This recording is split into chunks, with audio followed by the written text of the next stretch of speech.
Hello everyone, मैं SK Singh, medical counsellor.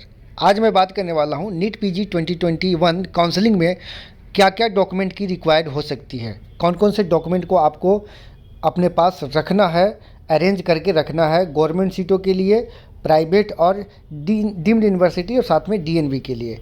तो बहुत सारे स्टूडेंट और पेरेंट्स के फ़ोन कॉल आ रहे थे कि सर डॉक्यूमेंट क्या क्या हमें रेडी करके रखना होगा गवर्नमेंट सीट के लिए। बहुत सारे स्टूडेंट डीएनबी और प्राइवेट और डीम्ड के लिए भी बात कर रहे थे। तो इस वीडियो में मैं कंप्लीट आप लोगों को बताने वाला हूँ गवर्नमेंट और डीम्ड यूनिवर्सिटी या फिर जो भी काउंसलिंग प्रोसेस होगा उसके लिए क्या क्या डॉक्यूमेंट अरेंज करना है, साथ में एनआरआई के लिए भी डॉक्यूमेंट क्या क्या चाहिए इसके बारे में भी मैं बात करने वाला हूं। तो चलिए स्टार्ट करते हैं। स्टार्ट करने से पहले मेरी रिक्वेस्ट है कि यदि आप नए हैं चैनल को सब्सक्राइब करके रखें और साथ में लाइक बटन को क्लिक कीजिए। लाइक बटन क्लिक करते हैं पॉजिटिविटी आती है हमें, और मैं रेगुलर अपडेट करने की कोशिश करता हूं। जो भी लेटेस्ट अपडेट आती है वो आप तक इस चैनल के माध्यम से पहुंचाने की कोशिश करता हूं। और यदि आप लोगों को पेड काउंसलिंग गाइडेंस लेना है, पेड सर्विस लेना है तो आप कॉल कर सकते हैं। स्क्रीन पर नंबर दिया हुआ है या फिर डिस्क्रिप्शन में नंबर दिया हुआ है। हमारे यहाँ दो तरीके की सर्विसेज दी जाती है, एक है पेड गाइडेंस है और दूसरा आपका प्रीमियम सर्विसेज दी जाती है।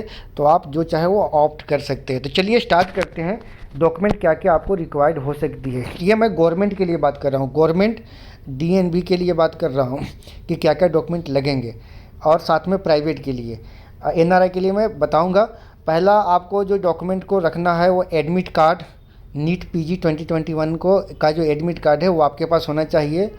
ऑल मार्कशीट ऑफ एमबीबीएस और बीडीएस का, एमबीबीएस का होना चाहिए, first year, second year, third year या जो भी मतलब आपने एग्ज़ाम दिया वो सबका आपको मार्कशीट होना चाहिए।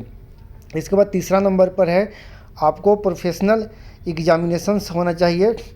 इसके बाद थर्ड नंबर पे एमबीबीएस डिग्री होना चाहिए, डिग्री सर्टिफिकेट या फिर प्रोविजनल डिग्री सर्टिफिकेट। जिनको ओरिजिनल डिग्री सर्टिफिकेट नहीं आया होगा उन्हें प्रोविजनल डिग्री सर्टिफिकेट रखना होगा अपने पास। इसके बाद नीट का जो रिजल्ट और साथ में रैंक कार्ड भी आपको रखना है। 5 नंबर पे इंटेंसिव कंप्लीशन सर्टिफिकेट ऑन और before 31 March of year of admission. वैसे इसका तो डेट बढ़ चुका था लेकिन ये आपको रखना है, इंटेंसिव का सर्टिफिकेट आपको रखना है। 6 नंबर पे आपको परमानेंट या फिर प्रोविजनल रजिस्ट्रेशन आपको रखना है। Registration certificate issue bye MCI और डीसीआई या फिर स्टेट मेडिकल के द्वारा आपको होना चाहिए। इसके बाद इसको आप बाकी खुद से पढ़ सकते हैं। इसके बाद जो नेक्स्ट है, इसके बाद 7 नंबर पे है डेट ऑफ बर्थ प्रूफ के लिए आपको वही 10वीं 12वीं का मार्कशीट चलेंगे, या फिर 8 नंबर पे आपको है any passport size ID proof और फ़ोटो चाहिए आपको जिस पे आईडी पे जिस पे आपको फ़ोटो लगा हो। 9th नंबर पे एससी एसटी ओबीसी या फिर पीडब्ल्यूडी जो कैंडिडेट हैं उनके लिए ये सर्टिफिकेट होना चाहिए, कैटेगरी सर्टिफिकेट, और ये 6 मंथ से ज़्यादा पुराना नहीं होना चाहिए। और 10th नंबर पे आपको है ईडब्ल्यूएस सर्टिफिकेट, यदि आपके पास है तो चलेगा। आपके पास ईडब्ल्यूएस का सर्टिफिकेट, आपको जो ईडब्ल्यूएस कैंडिडेट हैं उनको ईडब्ल्यूएस का सर्टिफिकेट की आवश्यकता पड़ेगी। 11th नंबर पे आपको 8 पासपोर्ट साइज आपको फ़ोटोग्राफ, और 12 नंबर पे है कॉलेज लिविंग सर्टिफिकेट, और 13 नंबर पे 13 नंबर पे है आपको attempt examination certificate of all examination, और 4th नंबर पे एफिडेविट ऑफ नेम चेंज। अगर किसी को नेम में मिसिंग हो गई है तो नेम चेंज का आप एफिडेविट बना सकते हैं। माइग्रेशन सर्टिफिकेट भी आपको लगेंगे। इसके बाद फिटनेस सर्टिफिकेट को उतना आवश्यक नहीं है। इसके बाद एजुकेशन गैप सर्टिफिकेट अगर आपको लगेंगे जिनको गैप हो चुका है। और 18 नंबर पे आपको 10th सर्टिफिकेट, 10th का 12 का सर्टिफिकेट आपको लगेगा। ये आपका रहा गवर्नमेंट, प्राइवेट और डीएनबी और साथ में डीम्ड यूनिवर्सिटी के लिए। अब मैं एनआरआई के लिए बात कर रहा हूँ। एनआरआई के लिए आपको जो डॉक्यूमेंट रिक्वायर्ड हैं वो पहला नंबर आपको है documents claim that the sponsor is an NRI passports visa of the sponsors, यानी कि जो स्पॉन्सर करेंगे उनका पासपोर्ट और वीज़ा। सेकेंड नंबर पे है relationship of NRI with the candidate as per the court order of the honourable supreme court of India in case WP, मतलब ये जो लिखा हुआ है इस टाइप से होना चाहिए।